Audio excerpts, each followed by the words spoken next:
Welcome to our final episode of Feral Central. Now that you've heard all of our individual thoughts, it's time to talk about what it all means. To recap, we can talk a little bit about our previous episodes, starting with episode 1, the duality of hatred. So in the first episode, we talked about the duality of hatred and how it is represented across various central figures in the movie, with Lady Eboshi representing the march of humanity towards modernism and San representing nature's retaliation. Both sides of the conflict between industrialization and the environment were closely depicted. Moreover, through our examination of Ashitaka's character, we uncovered a solution to bridge conflicts, essentially the other side of hatred. Miyazaki here gives us hope that there exists a solution to this age-old problem through self-sacrifice and liminality. In my episode, I delve into the ethics of innovation, portraying the moral ambiguity in industrial progress. Lady Eboshi's desire for prosperity comes with irreversible consequences for the environment, a sentiment mirrored in today's global discourse on sustainable development. Ashitaka's role as a mediator is emphasized. He understands the need for innovation, but seeks a path that honors both human and natural worlds. The episode demonstrates that the solutions to such conflict require empathy, as shown by Ashitaka's attempts to bridge understanding between San and Lady Eboshi. In my episode, I discussed how symbolism in Princess Mononoke leads to the idea that nature is not inherently harmful and is only that way in the movie due to humans.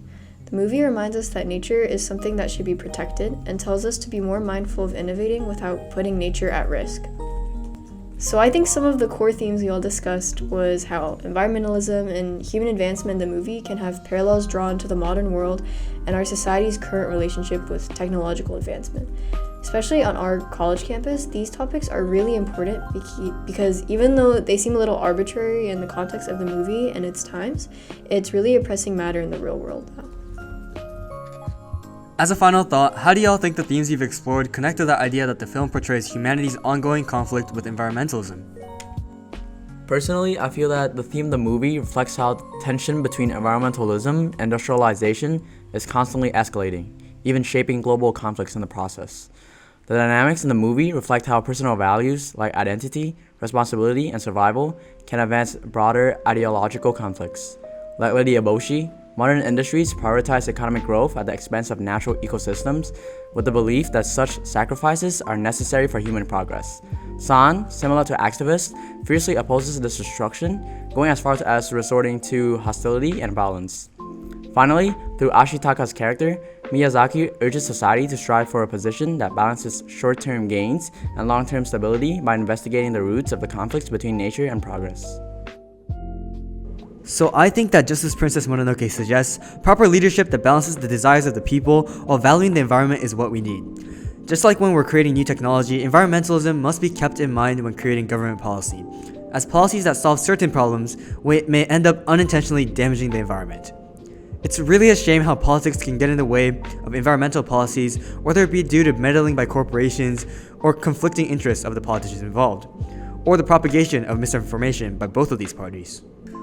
Also, Miyazaki's emphasis on environmentalism in his films likely come from his hate of modern civilization and his admiration for indigenous cultures like Shintoism, as modern society often overlooks the importance of nature, while pre-industrial cultures often saw themselves as an extension of nature, valuing it more than anything.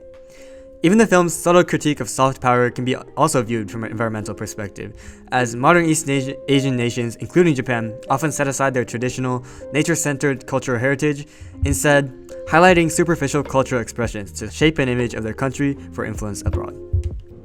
How about you, Ujan? The challenges we face today in pursuing sustainable development mirror the core themes of the movie.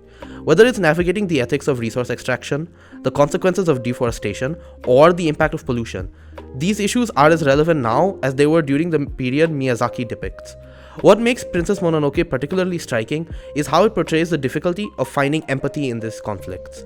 Both sides, those driving industrial progress and those fighting for nature, often fail to see the validity of the other's perspective. This is a challenge we still see today, as many struggle to reconcile the need for growth with the urgency of conservation. In Princess Mononoke, the intertwining themes ultimately call for a future where environmental respect guides our progress, reflecting director Miyazaki's hope that one day humanity can live in harmony with nature, even as we advance technologically. And that's a wrap on Feral Central! Yay! Let's go. Throughout this podcast, we've extensively explored Princess Mononoke, its various themes, and how they are relevant today. As students and future engineers, this film urges us to employ empathy and awareness in innovating solutions that respect both human progress and the environment. Thank you for listening. Stay curious, stay critical, and stay feral.